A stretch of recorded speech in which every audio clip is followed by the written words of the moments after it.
সব সময় আল্লাহর কাছে এই দোয়াটা যেন আমরা করি, আল্লাহ কিয়ামতের দিন তুমি আমার হিসাব নিও না,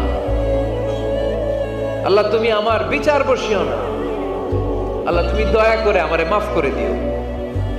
আল্লাহ যার বিচার করবেন ও জাহান্নামে যাবে, আর যার বিচার করবেন না সে জান্নাতে যাবে। আল্লাহ যদি বিচার করে আর পাই টু পাই হিসাব নেয়, নামাজ পড়লি না কেন, রোজা রাখলি না কেন, মিথ্যা বললি কেন, খাদ্যে ভেজাল দিলি কেন, মাছে ফরমালিন দিলি কেন, যৌতুক খাইলি কেন, ঘুষ খাইলি কেন, উল্টাপাল্টা করলি কেন, জিনা করলি কেন, একটার পর একটা প্রশ্ন বানে যদি সেই ভয়ঙ্কর দিনে আল্লাহ আমাদেরকে জর্জরিত করে, আমাদের কোনো উত্তর আছে? সেদিন আমাদের বাঁচার কোনো উপায় আছে? তাই আমরা সবাই আল্লাহর কাছে দোয়া করবো, আল্লাহ কোনো বিচার টিচার মানি না, কোনো বিচার করতে পারবো না, দয়া করবা। কথা কয় না? কি করবে?